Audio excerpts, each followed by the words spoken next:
I'm sure everyone out there is familiar with the term, the customer is always right, which started a century ago as a marketing slogan, has morphed into one of those core tenets, endlessly repeated by sales managers and business owners. After all, it doesn't matter how amazing your product is, if the customer doesn't like it, then they don't buy it and you go broke. It's a solid piece of wisdom that's been condensed down into an easy-to-remember phrase. However, I'm also equally sure that anyone who's spent any time working in retail, customer service, the food industry, or any other customer-facing job where some entitled twit demands completely unreasonable things while spouting, haven't you heard the customer is always right, knows damn well that very often the customer is dead wrong, and as a result has learned to hate that term with a fiery passion. Hello Internet, Seth Skorkowski, and today I'm going to talk about 3 Game Master tips and wisdom that people often spout and repeat as absolute truths, but aren't. They're solid gold advice, except when they're not. And like with the customer is always right, are things that Game Masters should definitely consider, but not blindly stick to when making a ruling or writing out an adventure. They sound way better in theory than they actually work in reality. And warning, I will be using a lot of sarcasm with this video. I just couldn't help myself. So let's get started. Always say yes. The concept behind this Game Master tip is great. The idea is that when a player asks if they can attempt or find something, not to say no. So looking up at the top of that wall, is there like a tree branch or something sticking out? No. Dang it. Saying no terminates their ideas, kills fun, and drags the game down to a standstill. Instead, Game Masters should add yes and yes but to their vocabulary. Is there like a tree branch or something sticking out? Yes, but it's really slender and doesn't look strong enough to hold anyone's full weight. Huh, wonder how we could use that.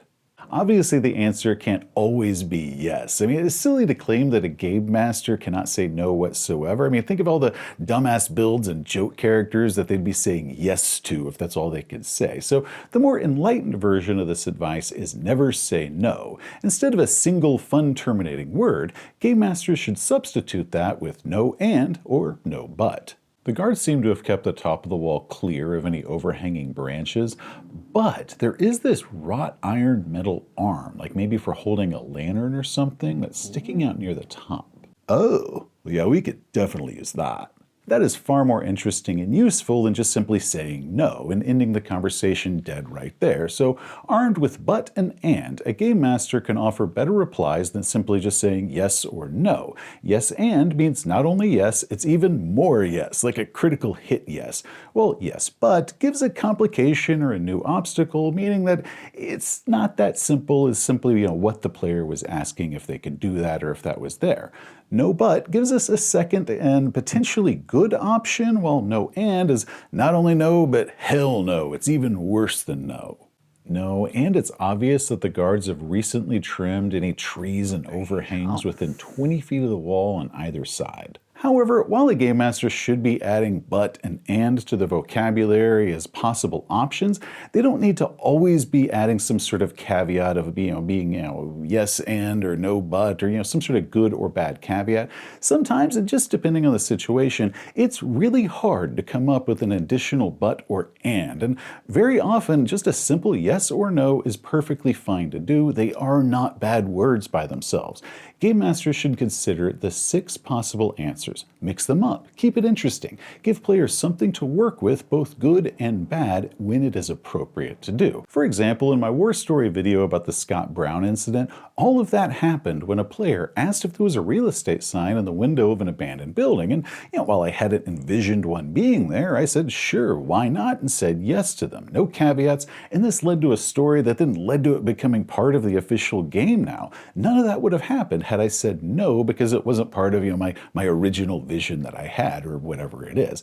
Game Masters should always consider a variety of options and not just default to no. I can't stress that part enough, that Game Masters should really consider before they ever say no to something. However, the internet being the internet has stripped all the complexity and nuance out of this golden advice and shortened it down just to 3 simple words: always say yes, or in more advanced cases, never say no, which is just terrible advice to the point of it being detrimental because it just takes all of what the meaning actually is out of it. So I offer the alternative 3-word shorthand: never, always, knowing, which is like a billion times better and I'm sure totally not confusing at all.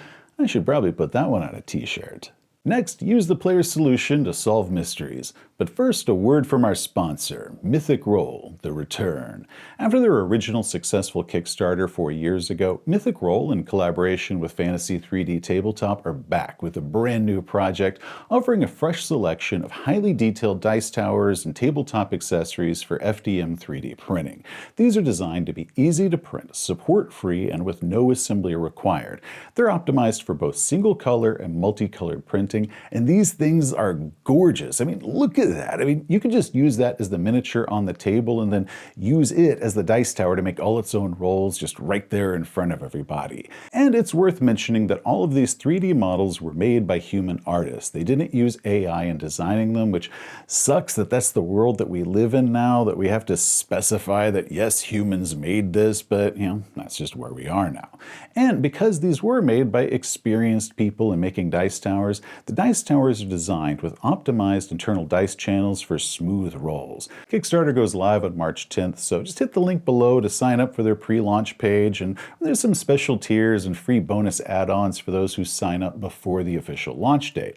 Or once it does go live, I'm going to go ahead and update all the links below to take you directly to the Kickstarter page, just depending on whatever it is that you're watching this video. So hit the link below and get to printing. Now back to the video with using the player's solution to mysteries. This advice is for when you have a puzzle or a mystery or something that has a correct predetermined answer and the players are debating what the solution is. Simply go with whatever idea that the players come up with. Players who feel clever and accomplished and feel like total badasses for figuring it out. Better yet, you don't have to endure complaints of how that solution that you'd come up with wasn't good or was unfairly difficult. It's win-win just to go with whatever answer that they provided. This is a piece of advice that sounds way better in theory than in reality, and unintentionally encourages game master mediocrity. Now, for small details that don't really matter a whole lot, sure, go with whatever ideas that the players throw out. If the players are buying a car and they're getting it for a really great price, and you're thinking it's because there's some mechanical problems that they don't know about yet, but then one of the players says, "Yeah, guys, I'm betting this car is stolen. Why else would it be so cheap?" Go with that instead. That's great. I love it. And if their answer is better than yours, go ahead and use the better answer. However, the more important the mystery is, the more it might be a major story point or an adventure plot, this golden game master advice begins showing its cracks. It's no secret that I love running investigative mystery games. I've talked about them extensively on this channel, and with mystery or puzzle plots, there needs to be clues. Clues should be leading them to the correct solution and/or ruling out any suspects. So by the end of a mystery, the correct solution should just be obvious. So with any major puzzle or mystery plot, a game master should be providing clues. The same with puzzles, not obstacles like a ravine or a locked door where there's no correct answer on how to overcome them, but actual puzzles with a correct solution. See my dungeon design video if you want to know more on the difference between puzzles and obstacles. Figuring out the solution, assembling the pieces and discovering the answer, that is where the reward comes from because the players are actively working toward whatever the answer is. So just simply applying the advice to take the player's idea and making that the correct solution once they come up with an idea, that starts becoming problematic because the answer that they come up with needs to make sense for whatever the story or the plot or the puzzle is.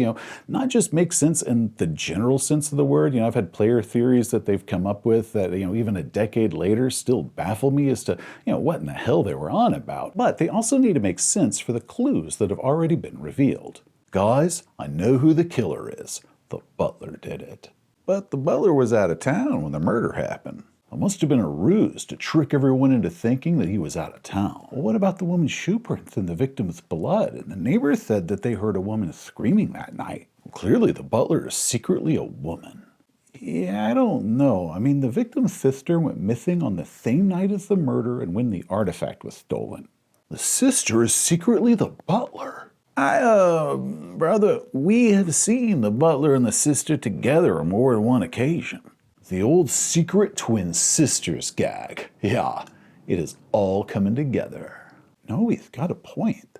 Once again, I strongly encourage using this Game Master advice for using player ideas for small and not essential things, but for larger things like adventure plots, they have to be logical, and Game Masters need to weigh if it's more important for everyone in the room that their ideas were correctly guessed or if they legitimately solved the mystery. When I was babysitting my buddy's daughters and we were playing a board game, yes, I would let them win, but they were like 3 and 5 years old at the time. My RPG players that I have, they're significantly older than that, and I don't need to treat them like children, and they prefer to legitimately solve the mystery. Now, of course, if you're playing a storytelling game where they mechanically work by the players coming up with a solution, then go ahead, do that, have fun. That's how those games are supposed to be working. Those are the obvious exception if you're playing Brindlewood Bay or something like that. But if you're running a more conventional role-playing game, first learn how to write and present a thought-out puzzle or mystery with discoverable clues that can lead to the solution, and then after that, you can consider replacing the answer with whatever the player's solution is if you like, and that also fits with whatever the clues that have already been presented are. But don't make using the player's solution as just your default setting to any time you want to offer a puzzle or a mystery or something like that. There is a lot of value and reward to solving a thought-out and solid mystery. Next, never scale the power level. The essential idea behind this is the world of your game is a living world. There are things in it that are bigger and badder than your player characters are. And like with real life, your characters might encounter a threat that is far tougher and meaner than they are, in which case they can either hide or negotiate, flee, or die if they try to fight this thing that is clearly way more powerful than they are. Okay, yeah, I'm fine with this so far, but yeah, I've got a few exceptions I'm thinking about, but let's keep going with this. Therefore, game masters are doing a disservice to the integrity of the game and the world if they adjust the threats based off whatever the character's power level is. Yeah, that's where I have a problem with this advice. Well, yes, I agree that player characters should have the opportunity of encountering opponents that are far beyond their capability, just way tougher and more powerful than they are. And in those cases, retreat, negotiation, surrender, and whatnot, those should always be options instead of, fighting an opponent that's way more powerful than them. However, any adventure that I run for my players has a reasonable chance of success and survival if they play this. I'm not going to curb stomp a bunch of first-level characters with an ancient red dragon for the sake of it being a realistic world. That's not fun for me, that's not fun for anyone else at the table. And because most of the people that are giving this sage advice in my comments over the years, how do I put this? Just graybeard grognards who then go on about how hardcore and realistic their OD&D and AD&D games are, while sissy games like 5e spoiled everyone who says otherwise. They seem to forget that the old AD&D games introduced the idea of power scaling in the first place. When they say what the number of characters and levels an adventure is for, that's what that means. That is power scaling. Also, and I spend most of my time on my channel talking about games like, Call of Cthulhu, Cyberpunk, and Traveler, skill-based games with no character levels, low hit points, little to no fast healing, and known for their lethality. Why the hell are people lecturing me about, 5e D&D, giving me all the opinions that I have? And when I did my video on power escalation in these games, I got some grief for saying that I keep the bad guys appropriately powered for whatever power level the group has set themselves as. Games are a lot more fun for everyone involved if most of the opponents are legitimately challenging but not impossible threats. And while yes, player characters can certainly run away or try to escape, not every situation and every adventure of every game is going to allow for that. Sometimes, wherever they are at the time, whatever their opponents are, things like escape and capture or negotiation with them, that's not going to be possible. And while throwing your players up against an unbeatable opponent, that might be realistic, it doesn't encourage your players to return if you keep throwing them in situations that they just get their asses kicked in. Also, if a player has to miss a game last minute or something, I might tone down the number or the power level of the bad guys to compensate for that player being absent from that session. Or if I completely misjudge the opponents and the player characters are having just way too easy or too difficult of a time, I might add or better equip some bad guys to compensate. I'm not beholden to whatever it was that I wrote in advance or what some faceless game writer out there wrote for a fun little module that they don't know what the hell my group is even going to be like.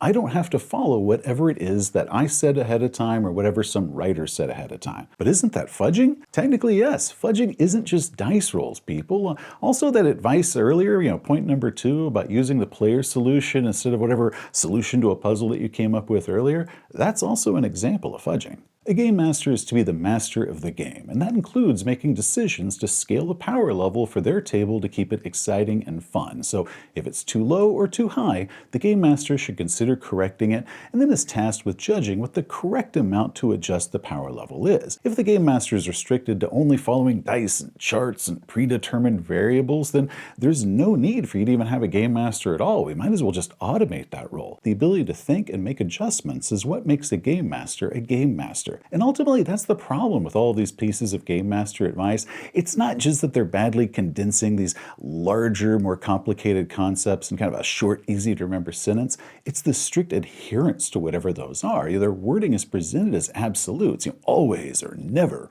Role-playing games offer an unlimited variety of situations and adventures, be it fantasy heroes exploring a deadly forgotten tomb, a political intrigue aboard a remote space station, or everyday modern people discovering that their HOA is a murderous cult feeding Girl Scouts to a spider demon, or whatever it is. And what advice works in one situation or one game might not work in another. And that's, before we get to the total crazy madness of various things that the players might come up with on their own. So there are a million exceptions to every absolute rule out there. The trick to all of this is simply looking at those game master rules, understand what it is that they're trying to say rather than how they actually say it, and then learning how, when, and if to best apply them. Hey, thanks for watching. If you enjoyed the video, please give it a thumbs up. If you want to see some more of our stuff, such as game reviews or RPG philosophy, just hit that subscribe button. Till next time, amigos, stay awesome.